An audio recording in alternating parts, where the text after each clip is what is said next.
저번 영상의 주제였던 포함과 배제 원리를 이용해서 재밌는 계산을 하나 해보겠습니다. 먼저 선분 하나를 생각하세요. 선분 위에 점의 개수를 포함과 배제 원리를 이용해서 세보겠습니다. 그러려면 분할을 하나 생각하는데 이렇게 빨간색으로 칠한 선분 A 그리고 초록색으로 칠한 선분 B를 생각하면 둘의 교집합은 이렇게 노란색 점 하나가 나오겠죠. 그걸 지금 P라고 했습니다. 그때 이제 선분 위의 점의 개수 n 값을 계산합니다. 포함과 배제 원리에 의해서 이것은 A 위의 점의 개수, B 위의 점의 개수에서 A 교집합 위의 점의 개수를 뺀게 되는데 일단은 A는 또 똑같은 선분이니까 이렇게 되고 또 B도 선분이기 때문에 n 선분 이렇게 되겠죠. 그리고 A와 B의 교집합은 우리가 점이 하나 되도록 잡았으니까 이건 1이 될 겁니다. 그래서 이 부분을 2항에서 정리해보면 n 선분 값이 1이다가 됩니다. 선분 위에 점이 하나라는 건데 이게 무슨 의미일까요? 궁금하신 분은 끝까지 봐주세요.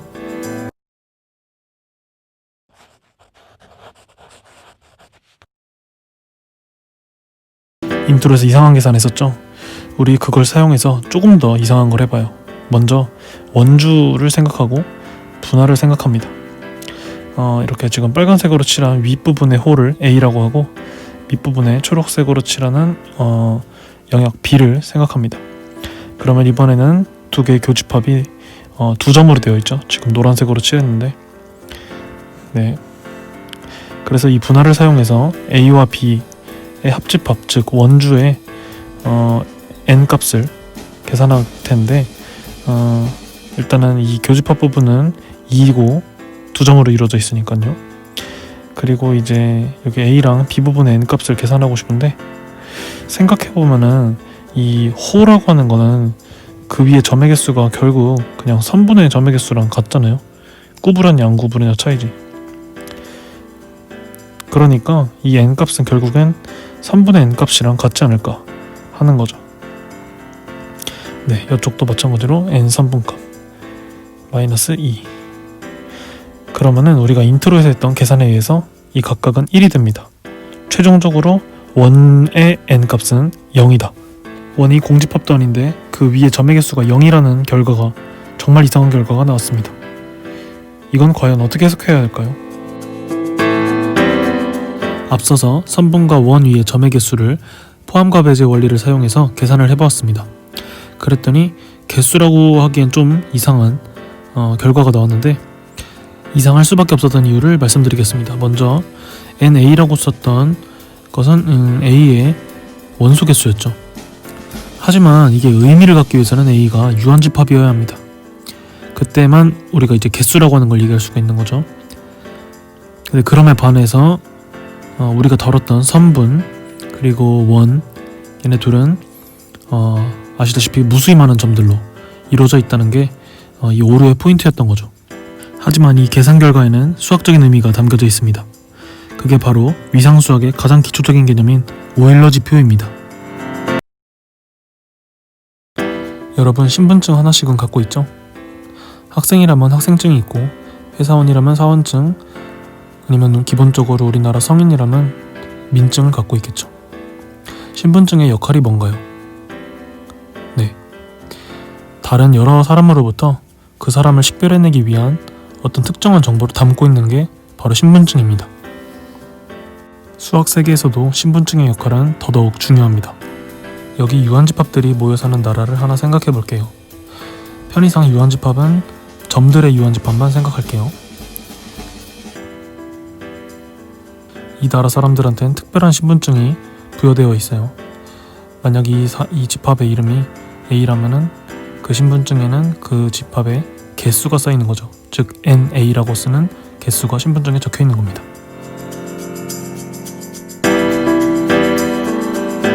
그런데 알고 보니까 이들의 나라를 삼키고 있는 거대한 나라가 있었다는 걸 알게 됩니다. 바로 도형들의 나라죠. 점으로 되어 있는 유한집합은 언제나 도형 취급을 받을 수는 있었어요. 예를 들면 점이 이렇게 4개 있다면 이 점 4개로 되어 있는 도형이라고 치는 거죠. 그때 이 바깥 도형 세상에 살고 있던 K라는 도형이 신분증을 요구하는데 문제가 생깁니다.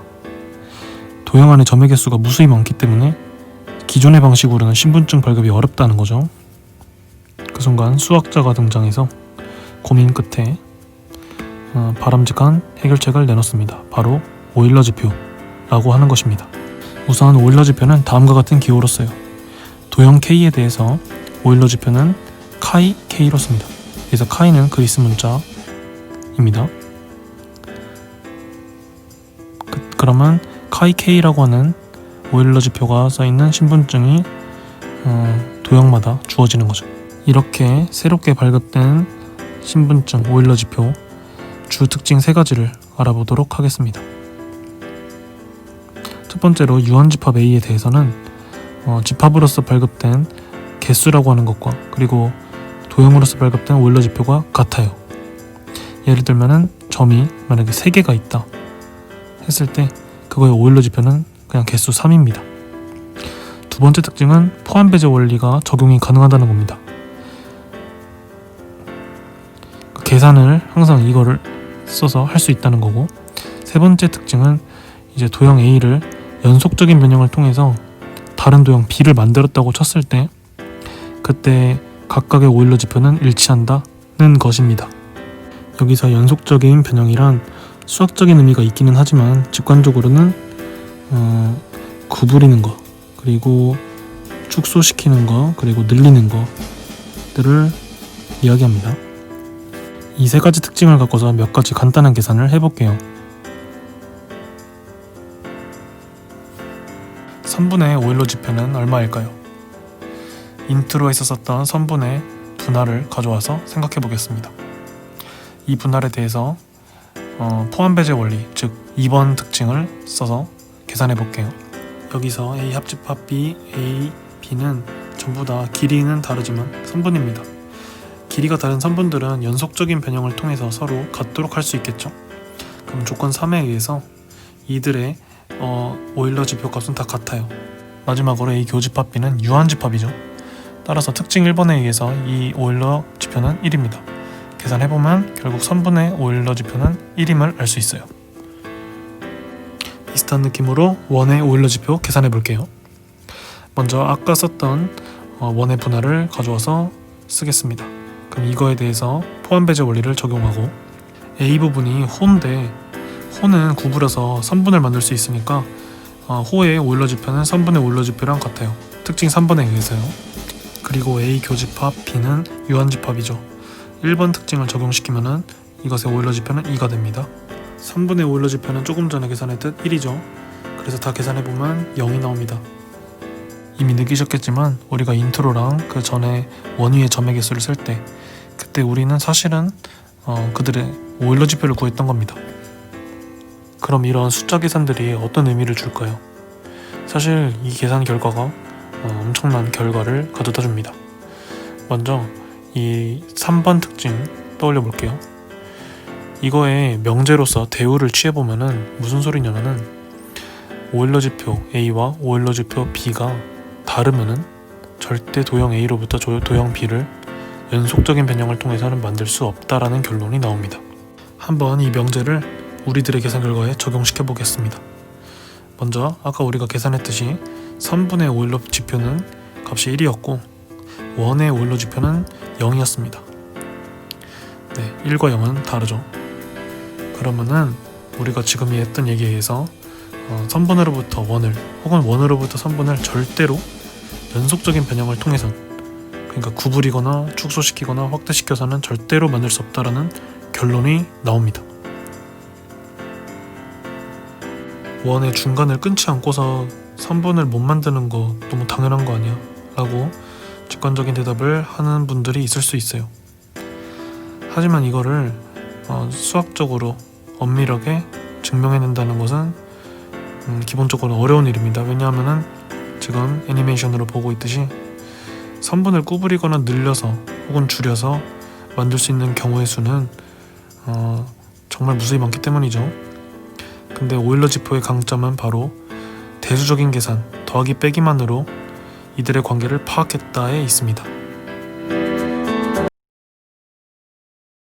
앞서 봤듯이 오일러 지표는 도형의 말랑말랑한 성질을 추출해냅니다.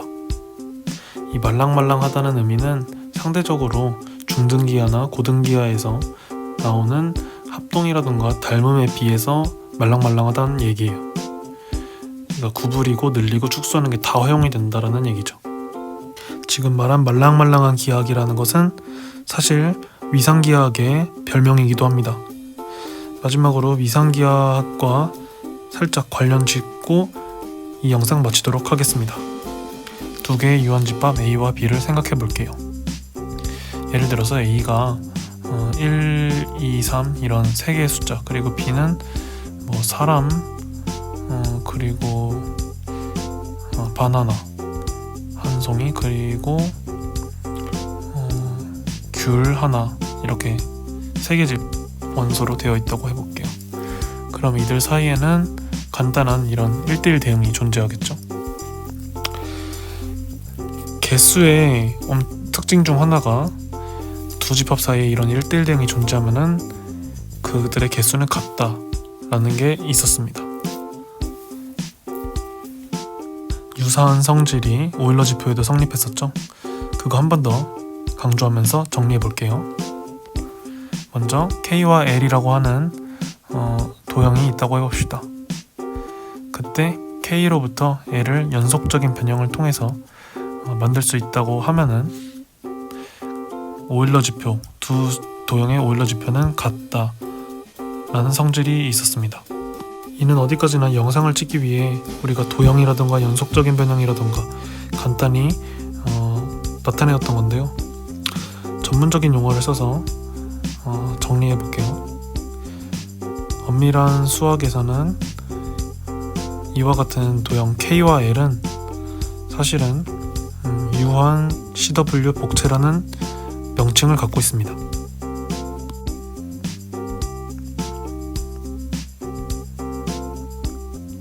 그리고 둘 사이에 연속적인 변형이 있다라는 것은 사실은 둘의 관계가 호모토피 동치 관계에 있다라는 것으로 알려져 있습니다. 그때 결론은 같아요. 둘의 오일러 표수는 같다입니다.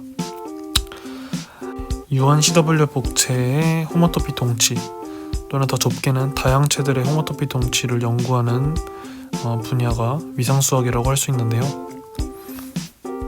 지금 줄치는 부분이 집합 사이 1대1 대응이 존재하면 개수가 같다랑 평행하죠. 이런 의미에서 오일러 지표는 위상수학자들의 세는 방식이다 라고 정리할 수 있어요.